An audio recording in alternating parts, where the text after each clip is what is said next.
Hello. Oh, look. I went to do something. I'm used to you not paying attention, but like right from the get-go. Well, you know what? If I'm going to disappoint somebody, let it be from the very start instead of wasting their time and disappoint them later.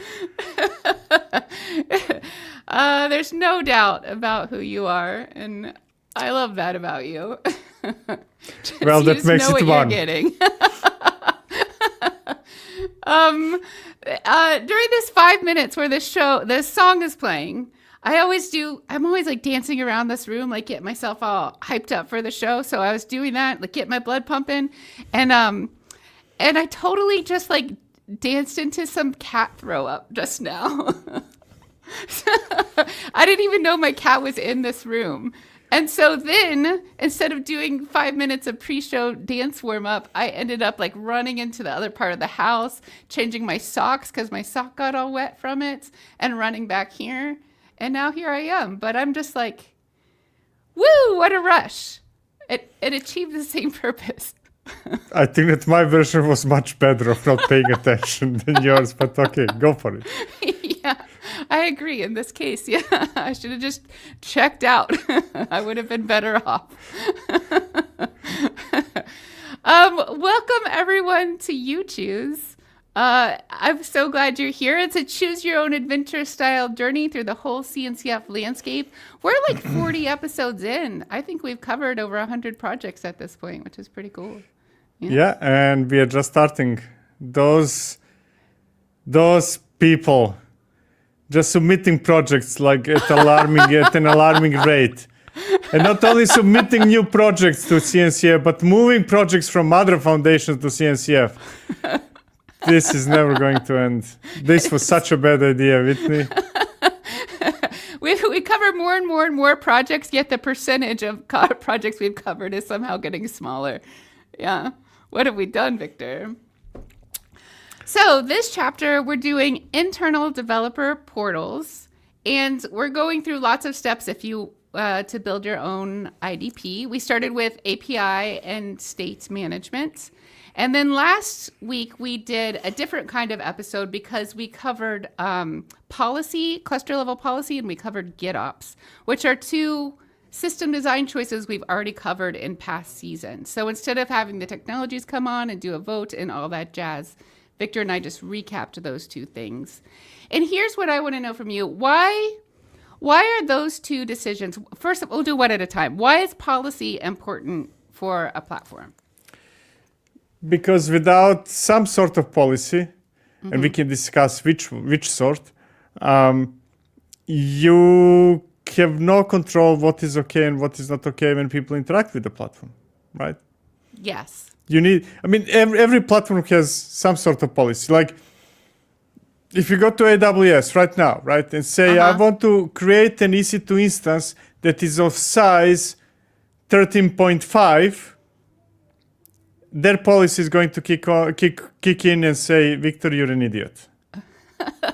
Right. They use better wording, so their messaging is slightly better than that, but that's the gist of it, right? I want my error messages to use my first name too, like Whitney. What the hell?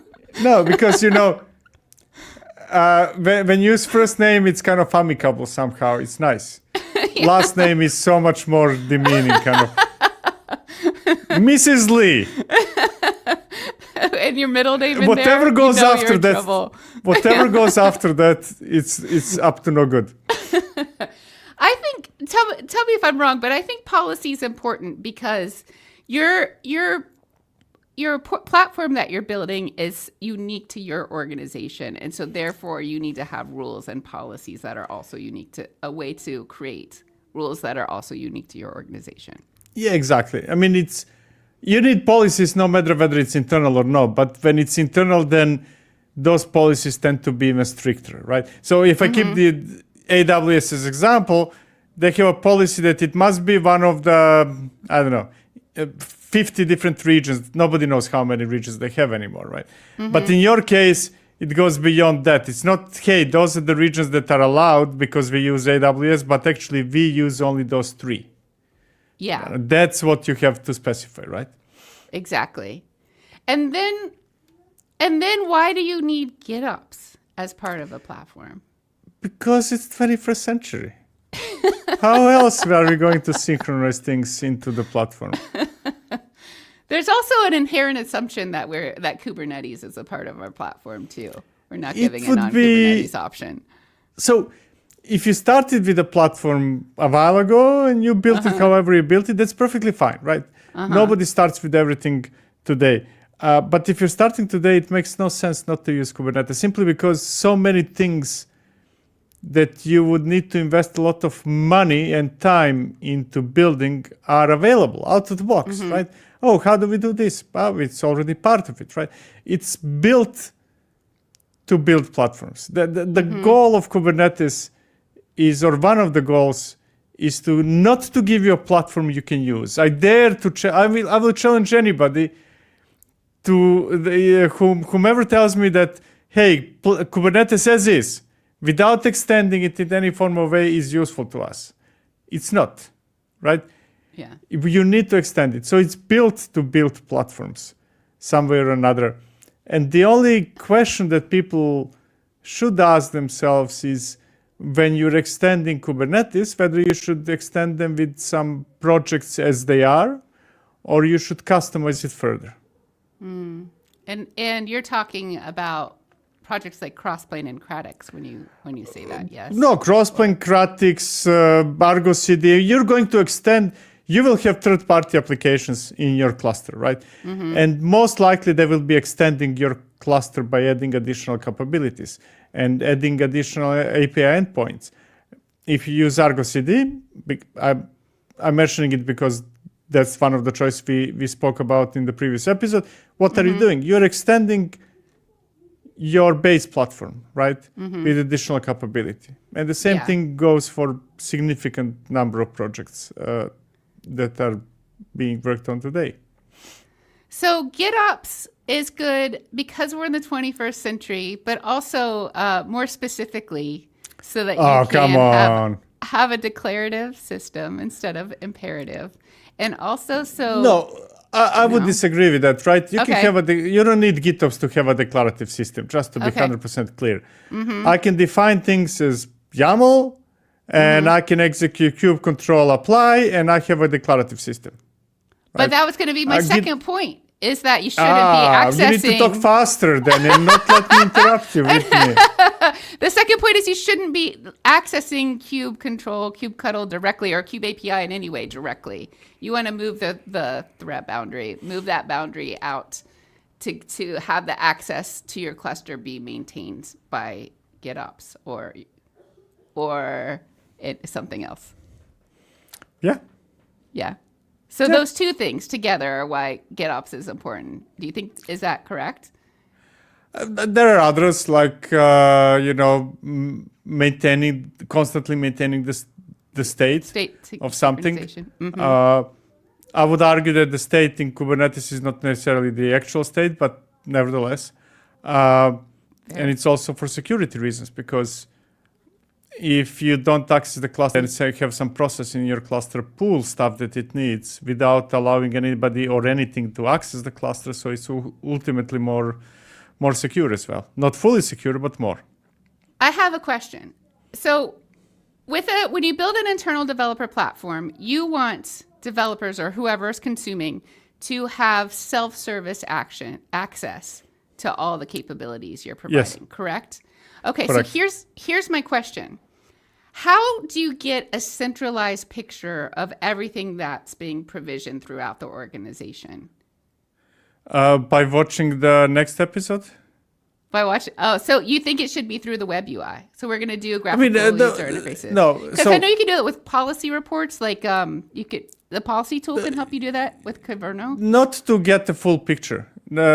So full picture is a combination of things, right? You have synchronization into the cluster, right? And you can say, hey, I go to Argo CD or Flux to get a picture, but it's not a full picture, because you will be building some images and running some tests. And that would be the tools we talk about today. You will have, so a bunch of things are going to happen, right? And you will not get full picture from any single tool. Even the tools that we are going to explore probably in the next episode or one of the episodes in this series, if I check the schedule, I would know. You will still not get to the full picture. You will get fuller picture. You're talking about graphic GUIs. Yeah, exactly. But it doesn't have to be web UI. It can be CLI. It can be extension in VS Code. It could be many different things. So it could be many different things, but it's likely to be GUI, a web UI. Yeah, if I'm not working in your organization, likely it's going to be GUI, yes. And if you are, what's it going to be? It's going to be terminal. It's going to... you just have to know what to ask the terminal to get a full picture of what's happening. It's easier. You type, right? And it's black and white, not many colors, kind of like. It's very colorblind friendly.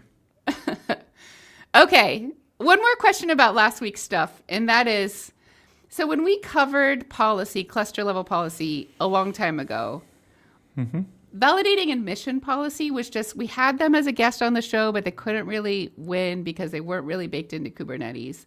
But now it's GA'd. Now it's GA'd, yes. Now it's part of every Kubernetes cluster. So back then, Kyverno was chosen. But now that we have validating policy baked into every Kubernetes cluster, do we still need Kyverno? So I do think that Kyverno is a better choice than validating admission policy, right? Now, on the other hand, validating admission policy is already part of your cluster, whether you like it or no. So the answer is a bit more complicated. And I would usually tell people, start with what's already available. It's inside. Start with validating admission policy. And then when you hit the limits, move to Kyverno, which is what I prefer personally. And to make things easier or simpler, since validating admission policy uses CEL. Common expression language. Exactly, that one. As for expressions, Kyverno already adopted it as well, right? So kind of switching from one to another is really, really straightforward, easy. So kind of there is no, you don't have to think much about it. Hey, if I choose one over the other, will I be locked into it? No, you can easily switch. Cool. So I think we're done recapping. Usually we do a demo of the chosen technology, but in this case, there was no vote last week because we were just recapping important. And we did demo last week. So. And we did actually 3 demos last week. So if you would like to see demos, just watch last week's episode. And now we're going to move on to today's topic, which is one-shot actions. So what do we mean when we say I might be the only person who calls it like that. I've never heard the term before now. Exactly. Yes, that's true. I like confusing people.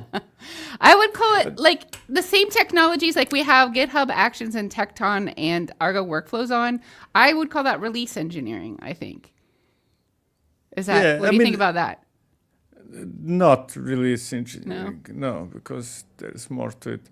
So the reason why I'm calling it one-shot actions is that majority of people calls it CI, right? And I think that name is bad because you can use those same tools to do both CI and CD to begin with. Now, whether that's a good option for CD or part of CD, that's a separate discussion, but you definitely can. And you can use you can use it for many, many other things, right? So CI is very limited. So all of these are CI and CD or just CI? They just execute tasks. They execute tasks. One shot. They execute tasks sequentially. Okay. Do this, do that, and then maybe in parallel do those 2 things and go back to executing that, and so on and so forth. Right? It's I'm going to offend all our guests here now. Okay, ready? Okay. They are glorified cron jobs. Now, yes, tell me how wrong I am, right? But they basically execute tasks, right? And do that. They can do that somehow continuously. You can say, hey, run this job or workflow or whatever it's called every minute. But realistically, they are designed to do it once and only once for a given situation, for the given state. When tools, I specifically think of testing, building a container image, maybe validating configuration, deploying. Yeah. What is this? Is it the same thing? Wait, here's the first question. It's the same thing. What But if we're not doing uploading it? images to to some drive. What is these tools as part of our Yeah. IDP? I mean, that's the thing, right? They execute some tasks. But right? what if it's not it's not about application deployment? What if we're like, what if what's being provisioned is a Kubernetes cluster? It's not an application at all. So how does this? It's not building a container image. Like, so what is the CI/CD process for that? Executing tasks, executing your scripts or your commands. Right? If your command is EKS control create cluster, that's what it will do. But we just went through with Crossplane and Cradix and all that. We want to make. I'm not saying it's a good idea. So what is, if you're managing infrastructure, do you use this CI/CD process at all? Or is it only for application deployment? I do use it but not necessarily to apply stuff, not necessarily to manage state, right? I might need to update dependencies, for example. How will I do that? Well, there is a new dependency. I update my code. I push it back to Git, right? And that dependency is the version of EKS cluster I want to use, right? So there might be a cron job that monitors if there's a new version of Kubernetes. I mean, that's what those tools do, yes. Okay. All right. That helps me I think understand. I don't think that I pissed people guess more than today, so we'll see how it goes. I already have it to discuss in the Q&A later. Are you glorified cron job? What do you think? So okay, so we talked about it in the context of deploying an application. We talked about it a little bit in the context of managing infrastructure. Why do you consider one-shot actions to be an integral part of an internal developer platform? Because you need things that are not to manage state of something, right? Let's say your application, right? It will run as a container in a Kubernetes cluster, right? That container is based on a container image. How do you create that image? Okay. By using one of the tools we're going to talk about today, right? You need to run some tests, and you live in 21st century, so you have automated tests that should be executed whenever you create a PR or something like that. How do you do that? Tools we're going to talk about today. All right. Is there anything else we should say about the one-shot actions before we start introducing guests? Any other context? No, go. The shorter I speak, the less annoy people. So the sooner we bring them in. Says someone who just talks and talks and talks. All right. I never talk unless I'm asked. I would continue working on whatever I was doing when the show says started. Someone who is a prolific content creator. Mishmash. People say. That's not some mushrooms. That's subjective. All right. I'm going to bring on our first guest, which is Christian. Christian, will you introduce yourself, please? Yeah, of course. And I'll just bite my tongue about everything that Victor said. So my name is Christian Hernandez. I'm a Argo project maintainer, and I'm a head of community over at Acuity. Awesome. Cool. I look forward to seeing your 5-minute presentation very Yes. shortly. Oops, I cut him off. There I go. Already Evil starting with person. that. So yeah. Vincent, welcome. Hello. Hello. I did not get offended. So yeah, I'm Vincent de Mister. I'm one of the governance board and one of the oldest maintainer of the Tekton projects. And that's pretty much it. That's amazing. Thank you so much. Looking forward to your presentation soon. Goodbye. All right. And last but not least, Matteo, will you introduce yourself, please? Hi, everyone. I'm Matteo Bianchi. I'm a solutions engineer at GitHub, but also I'm a CNCF ambassador, and I'm part of the Kubernetes release team. Amazing. Cool. We'll hear from you soon. Looking forward to it. Thank you, friend. Bye-bye. Victor, do you have the clock ready? Yeah, I will. No worries. I mean, the Okay. sooner Christian, you they should start just start. speaking, the more time they will steal from me. Just let me know. Go. Go. Just Yeah, go. go. Just go. All right. What all are right. you waiting Don't for? wait on him. I am here. Yeah, I am here to talk about Argo Workflows. So Argo Workflows is one of 4 tools in the Argo project. And actually, when people talk about when they say Argo, they usually think Argo CD. But there was a time when you said Argo, it actually meant Argo Workflow. And the way I like to level set real quick here is, since we're offending everyone, I am when I first describe Argo Workflows, it's basically a fancy Kubernetes job, and I always like to level set here. And the reason why it's a fancy Kubernetes job, right? And the actual explanation of what an Argo Workflow is basically an open source container native workflow engine to be able to run parallel jobs on Kubernetes, right? So it's Kubernetes native. And the idea is that every workflow, every step is a container. Every workflow happens in a container. And you can run things in parallel, right? Run tasks, jobs in parallel, or you can build some sort of dependency graph on it. Like you see in the graph there, you have task D depending on both task B and C to finish before continuing task B and C run in parallel. And the idea is you can easily use it to run compute-intensive jobs for machine learning, right? That was the original intent for Argo Workflows. But people also use it for data processing, CI/CD, and things like that. The idea is keep it simple and lightweight, but yet leverage everything that Kubernetes gets you. So like auto-scaling, node scheduling, RBAC, all of that is all built in because it's on top of Kubernetes. So like I said before, Argo Workflows has originally was built for machine learning, AI, ML work processing, but people use it for data processing, infrastructure automation, CI/CD. Again, it's supposed to be completely flexible. And I am going to do something really weird here, and I'm going to attempt to do a case study in the very little time I have. But it's a good case study. CERN is really the poster child for Argo Workflows, because they're the biggest user, and it's really a cool use case. And they use it for physics analysis, right? The Hydon, the super collider, right? The one that they built out, and they're building black holes and stuff like that. I don't know. It's really crazy stuff they're doing there, but they used Argo Workflows because they needed to produce like artifacts and pass those artifacts to other workflow steps down the line. They needed a massive scale, highly CPU intensive, as you can imagine, doing physics experiments, floating point math. All that is very CPU intensive. It was very important. Caching was very, very important for them, because if there was a calculation that was already done, they didn't want it to redo it, right? They just kind of used that previous answer. They don't want to waste CPU cycles for that. And they wanted the ability to manage other Kubernetes resources, because they're all into Kubernetes required, and they required integrations, right, with Git, container images, storage systems, right? Victor was talking about storage systems about them. That actually does happen in a workflow. And they typically just show this anytime they do a presentation. I will definitely recommend any of you watch one of their presentations.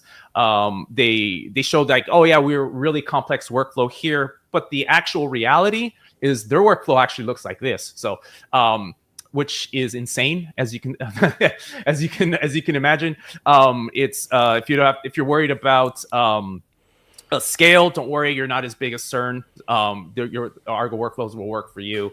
So why would you choose Argo Workflows? Why would you use Argo Workflows? It's Kubernetes native. All right, so it's just built on Kubernetes. It's just simple CRD, so you can leverage everything Kubernetes gets you.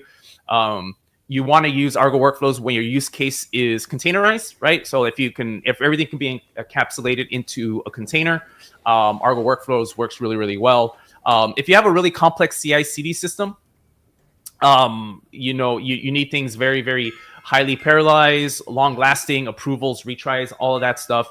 You need dynamic workflows. You're building a platform, right? It's very, very flexible. When won't you use Argo Workflows?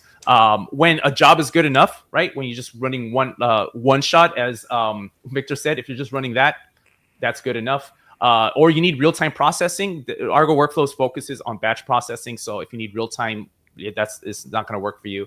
If you hate YAML, then I'm sorry, Argo Workflows is not for you, because YAML is the domain-specific language for Kubernetes. The UI is kind of generic. Argo Workflows, it doesn't target a specific use case. It's kind of just to kind of monitor and kind of just, so it's kind of very, very generic.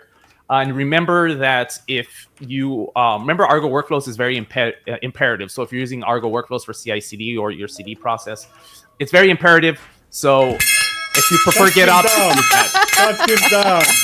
sorry. Thank you so much, Christian. We'll see you All soon right. for the question and Thank you. answer. All right. So if you have any questions, please do post them in chat and post them sooner rather than later, because sometimes we don't get to all of them. So if you want us By to the be way- more likely, yes. I thought that I'm offending everybody by saying glorified cron job, and then Christian says it's a Kubernetes job, which is essentially a glorified cron job. So I got validation. Jason Pulley agrees with you. A fancy Kubernetes job is a fancy cron job. There we go. Also, the experts backstage say instead of one-shot actions, maybe batch processing is a good way to describe their tool. Yeah, or workflows, but hey, kind of, you cannot work in this industry without having at least 75 names for the same thing. So I'm just contributing. 76 names now. Thank There you we very go. much. But All this right. one will stick. Vincent, we're bringing you on. Don't wait for Victor because Yes, take these extra that's seconds. actually good that Go for I it. went after Argo CD, because Tekton is an open source project. There's a bunch of components, and it's initially meant to be building CI/CD system on top of Kubernetes. As Christian said, it's very similar to Workflow. It's just maybe it's a bit fancier than Workflow, but it's not that much fancier. Essentially what Tekton is there's a bunch of components, but there's a main one which is called pipeline. And in pipeline, you have everything you can think of in pipeline, but essentially you have a set of reusable steps, a set of reusable tasks, and a set of reusable pipelines. You define things. So each step is a container. You can reuse the same definition in different tasks. You have tasks, which is just a set of steps which will run in sequence. And then you have a pipeline, which is a graph of execution. So you can fan in, fan out, do whatever you want. But it's all running in containers. The left part is a component called trigger. So this is when you want to, usually you don't use pipeline or just the pipeline on its own. You want to hook it to something, usually on GitHub or on GitLab or on whatever VCS you're using. And there's a tool or component that uses CR as well, so other objects, to define what things to execute from which event. It usually looks like this. So again, it's YAML everywhere. You would have a pipeline, and I'll try to show a real pipeline later, that contains a bunch of tasks. And then you have the event triggering part on the left. But this part is a bit complex, too much complex. And I think Victor had a video on it. There's a tool called Pipeline as Code, which the idea is just put your payload in your pipeline, just like you would do with a GitHub action, will come after, and it will execute. And this is in the process of being adopted by Tekton. So this is why I'm showing, because it should be in the thing. And it looks like this as well. Like you have a .tekton, you have your task, your pipeline runs, so the execution. And whenever you submit something, a PR, etc., it's going to do things. There's a CLI, there's few integration in a bunch of known tooling like VS Code, the known tooling.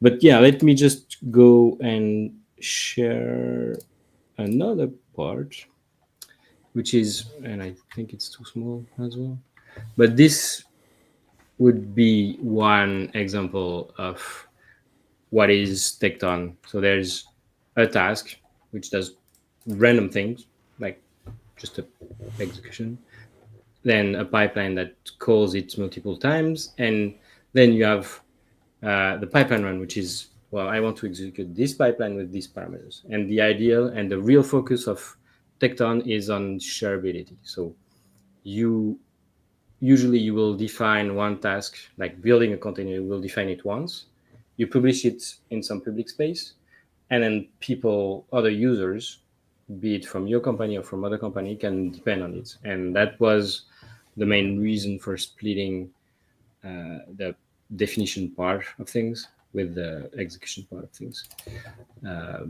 And yeah, I think I went too quickly. I don't know how much. That's good. That's okay.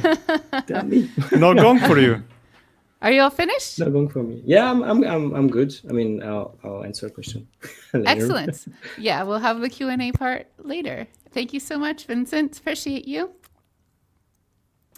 And next up, we have Matteo.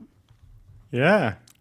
Hello, Matteo. Cool. Hi, Go. everyone. Hi. So, GitHub Actions, CI/CD automation where you have to code. So it's not enough that you code already. You have to code your CI/CD too. Now, there is a lot of CI/CD software around there. Like we saw Tekton and Argo. There are many, many different tools, a gazillion. Like these are just a subset of the most famous one. I think I used like 10-ish of these and tried them. My favorite is not GitHub Actions, but it's Sprout.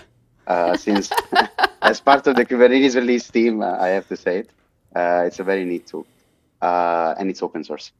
My least favorite, I would say none. Maybe aside from Xcode, since I don't really do iOS apps. I'm very sorry.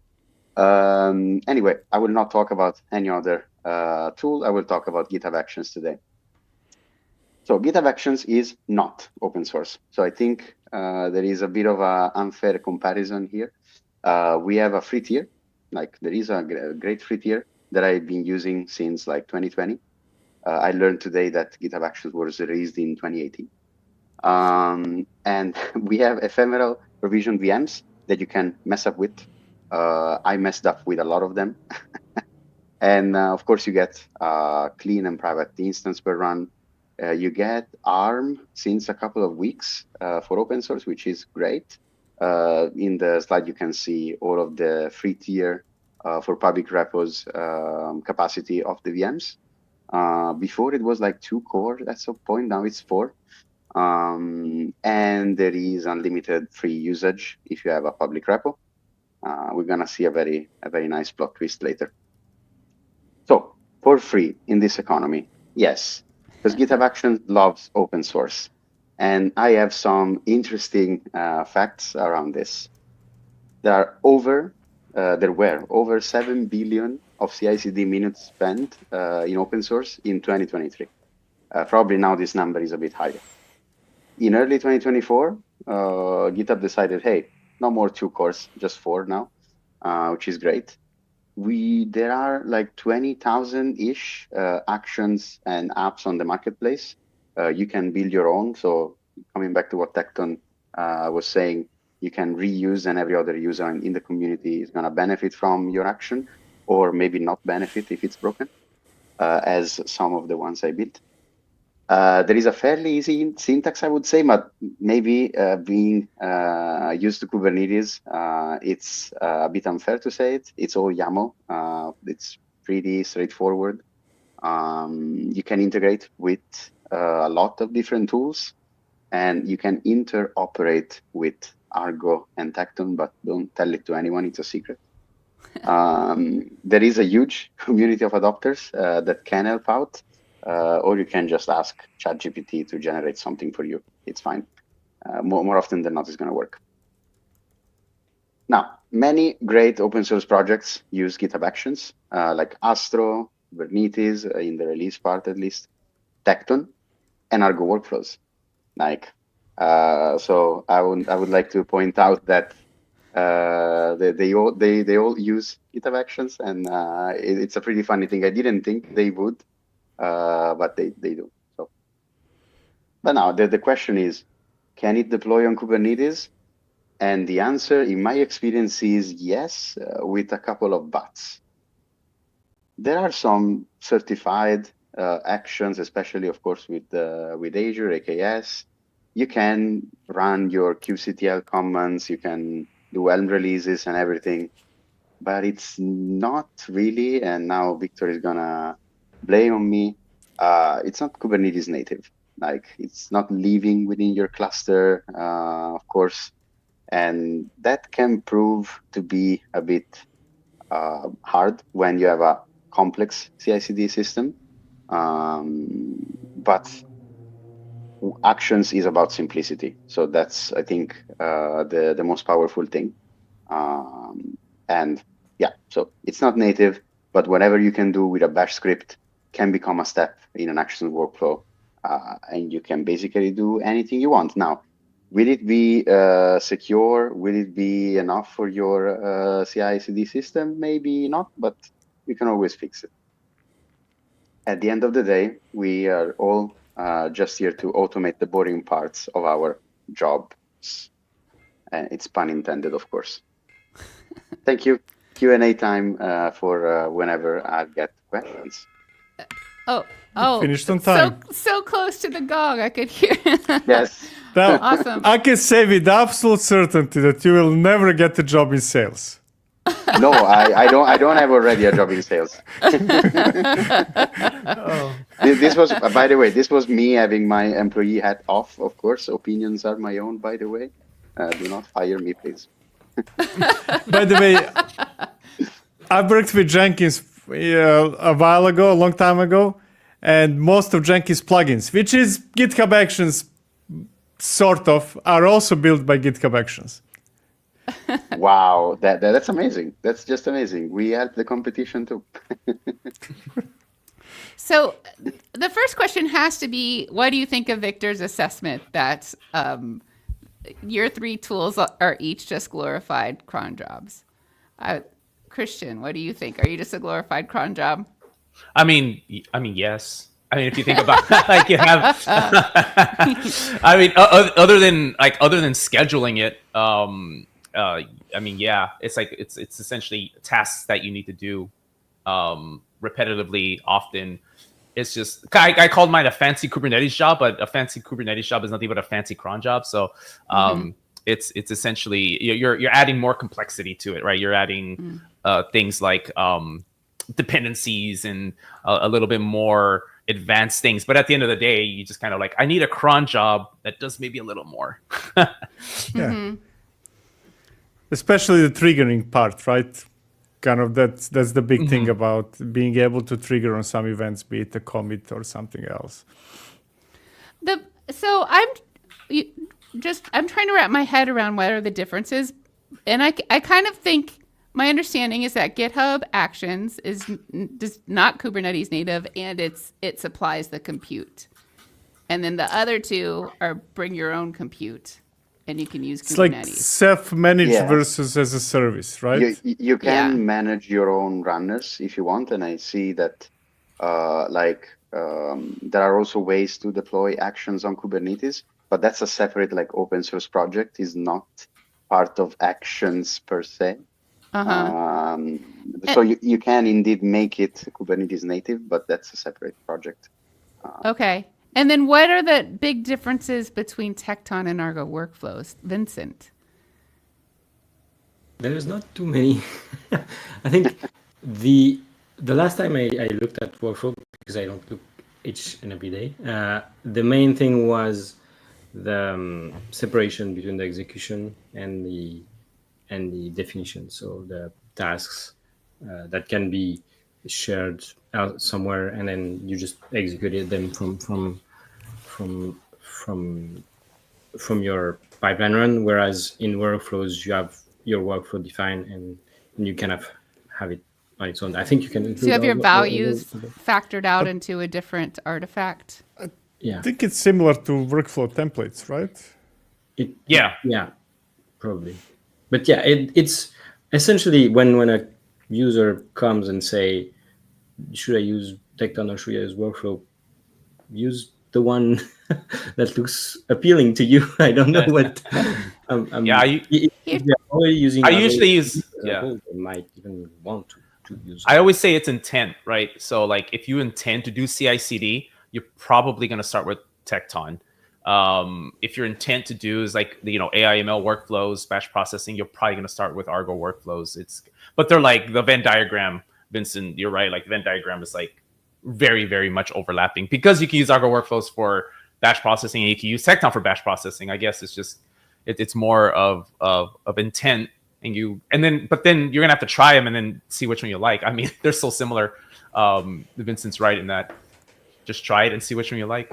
Here's another question I have. Why do I care if it's Kubernetes native? What benefit does that give me?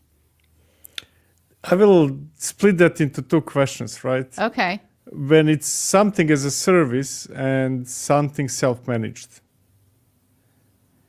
Okay, right? so why do Because, I want... Yeah, exactly. Whether you want or no Kubernetes when it's self-managed, that might be a very different question than whether you care whether a service is running here or there. So why do I care if it's Kubernetes if my Kubernetes is self-managed is the first question? Not Kubernetes, but the workflow solution. Oh, okay. Who wants to take that? Vincent?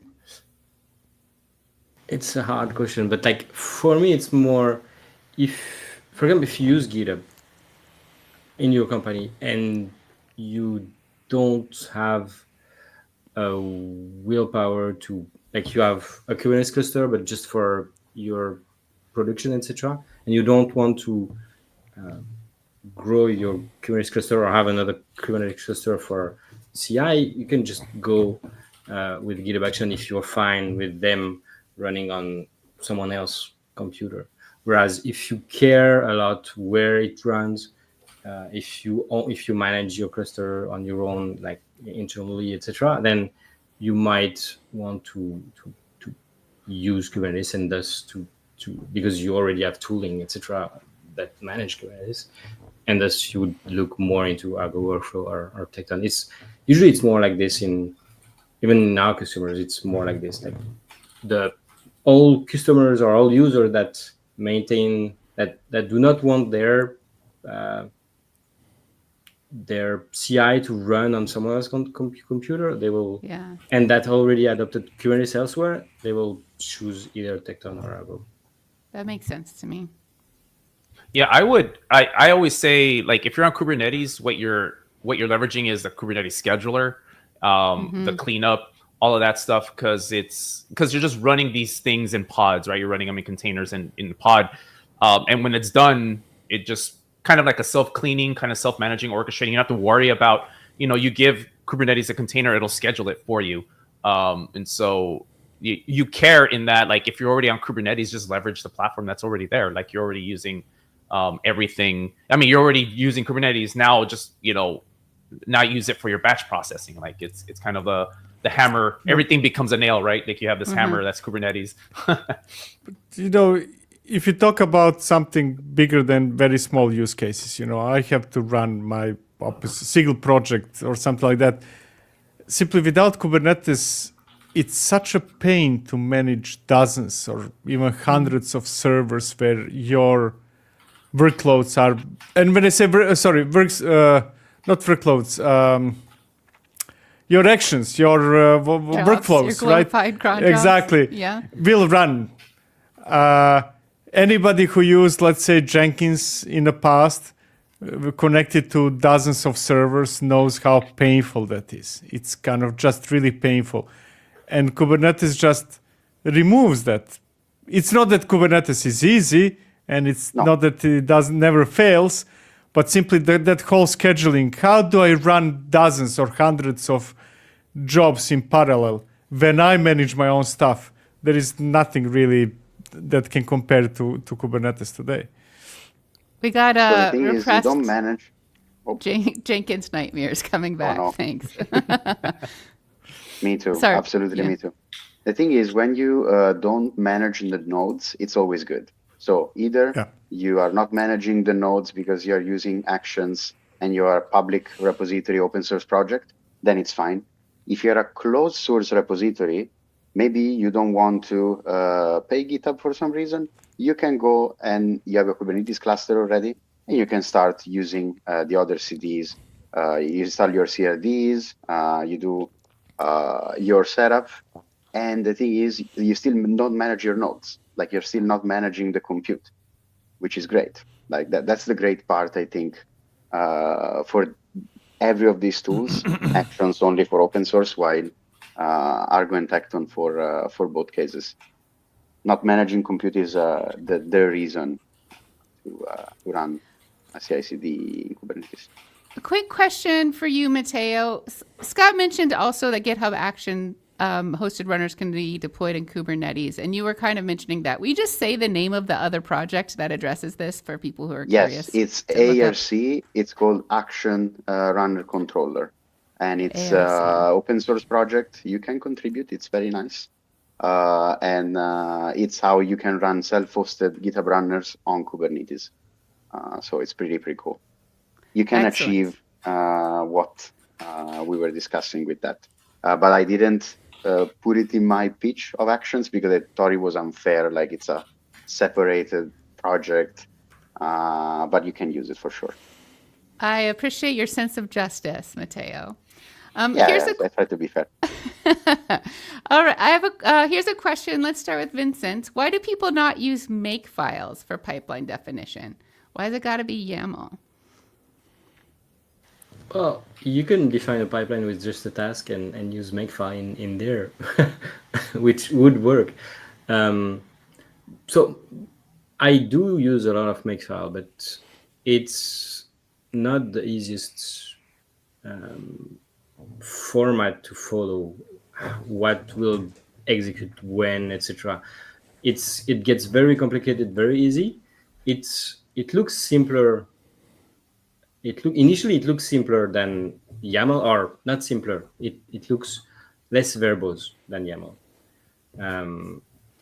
But if you really want to do things, run things in parallel, do things like fan in, fan out, etc., it can be very tricky. And if you look at some makefiles of, I don't know, the GCC makefiles, because there's more than one, or others, you will get a bit lost. So I think that's one reason, is also to be able to reason about, like, reading a pipeline definition, being able to draw a graph either in your head or on the UI is something that I think with makefile, I don't think you could have a UI of makefile that shows you the execution path and stuff. But you can definitely like run makefiles inside the pipeline. There's no harm in it. I feel that, and at least in my case, actually the winning ticket is the combination, right? I like having scripts. I'm not going to say makefile, but it doesn't matter. Whatever the script is, to run tests, to build something, to do this, to do that. I can run it locally, and then when I go to Tekton, Argo Workflows, GitHub Actions, whatever I'm using, basically I define all the steps, let's say, and then, YAML, test. And what's inside of that YAML? Execute, run, or whatever the command is, test.sh. There's also the opposite thing. There's also the opposite thing of, or at least that people explore, is defining their pipeline and then trying to execute those locally as kind of a makefile or something. There's, I don't remember the name for GitHub Action. There's Act and some Dagger thing. For us, there's a small project, personal project that does this. But like, yeah, I do agree. The combination is what shines the most. I was just going to say, if you remember that CERN graph that I showed you, like if you can do that in a makefile, then you'll convert me. Then so show me. It doesn't scale is what you're saying. A makefile doesn't scale. Yeah, it doesn't scale because and you're right, if you want to do fan in, fan out. But I mean, it's going to be a combination of things, right? Like it's like as always, there's no one true, best way to do anything ever, I think, in my opinion, because there's always like snowflake use cases, but like something like that's like I don't think CERN has that in a giant makefile. I mean, if they did, I'd be very impressed. So impress me, I guess. That's my challenge to people out there. I dare you. I dare you. Change my mind. Please change my mind. If I see the graph you showed Christian, the one that nobody can understand. Yeah. If somebody can show me that in a makefile, I'm going to freak out. After that, I've seen it all. That's the only missing piece. That's when you retire. Exactly. All right, a question for Matteo. Are there any plans for allowing developers to run test their GitHub workflows locally? So not that I know of, but I would have to check the public roadmap. I know there is a project that's open source. I think it's called ACT, and it was mentioned before. And that's pretty cool. It's there are some people like from AWS also contributing, so it's kind of like mix in there, and you can indeed use that to run your actions locally. Now, whether we have a plan to do it, no idea. Not that I know of, but it would be cool for sure. I would be the first one using it because that's faster feedback, and it would simplify a little bit. Also for testing the action itself, because again, it's coding, so you want to test it before like using it for real. Vincent, in the context of building an internal developer platform, what would be a good thing to use Tekton for?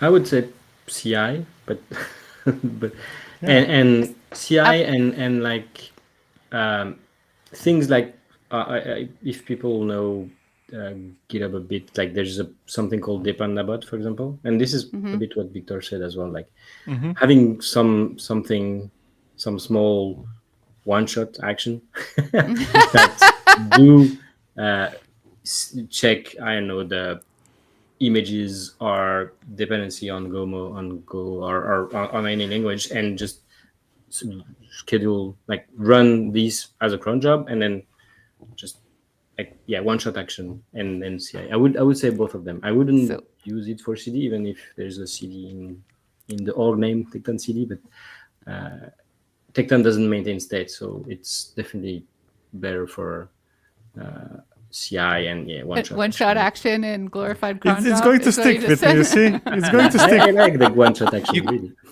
You created a thing, yeah, Victor. You created a thing, so there it is. What if I'm building an IDP? What would I use What would be an ideal use case for Argo workflows?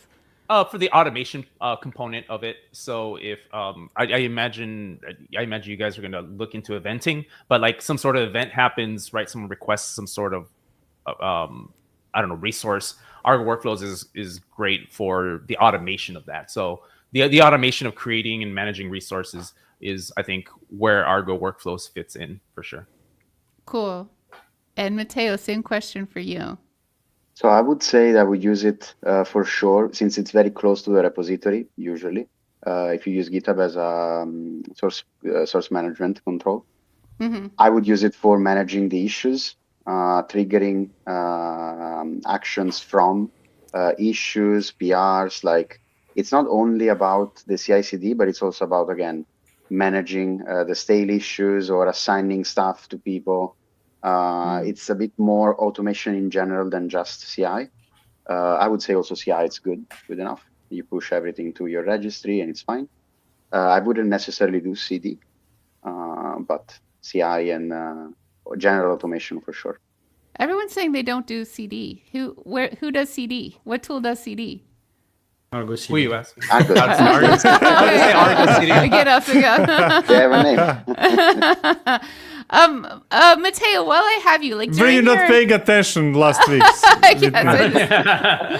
Just to. I had CI/CD pipeline just so lumped together that I'm just trying to separate them. Matteo, while I have you, as part of your presentation, you said GitHub Actions works well with Tekton and with Argo Workflows. Can you tell me an example of that?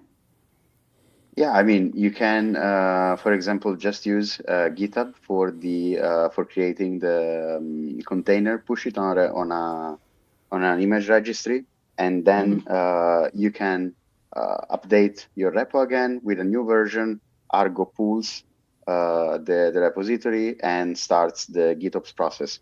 It's talking about Argo CD in this case. It's pretty much everything that can touch a repository integrates very well with actions. So it's pretty much same for Tekton. Like we also saw in the presentation from Vincent, you also start from the repository. So that's the single source of truth that triggers everything for any tool. So. That's awesome. I'm going to start wrapping it up now. It's that time. So what I want from you, I'm going to go around one by one in the order that you presented in, and I'm going to ask for why should we vote for you? So Christian, why should we vote for Argo Workflows? So Argo Workflows, you should work for Argo Workflows because it was built from the ground up for AI ML workflows in batch processing. And so it was very, very focused on what Victor said, fancy cron job. It was very, very focused on actually doing that. And then it evolved to fancy Kubernetes job. So vote for Argo Workflows. It's part of the CNCF. It's part of a larger tool set from the Argo project. So it's a very, very focused on a very specific use case, and it does very well at it. Awesome. Thank you so much, Christian. Goodbye. And next up, we have Vincent. Vincent, why should we vote for Tekton? Same as what Christian said. It's just that Tekton has been focused more on CI. So you should vote for Tekton more if you look for more CI stuff, less AI, ML stuff. It's gonna be part of CNCF soon, hopefully. I hope it's in the process. But yeah, just because it looks good as well. Like there's a cat. It's a robot cat. The logo is very cool for my. So yeah. My cat's not in my favor right now. A cat's working against it. Thank you so much, Vincent. Goodbye. Bye. Mateo, why should we vote for GitHub Actions? Because the people that are just left, they use GitHub Actions. So that's, And they're not here to defend themselves. Vincent's going like this. No. and also for simplicity. I would say for simplicity and closeness to the repository. So. Awesome. Thank you so much, friend. Have a great one. Bye. All right. Thank you, everyone, for presenting. That was so much fun. Our vote is going to go live here in just 3 minutes in the You Choose channel of the CNCF Slack workspace.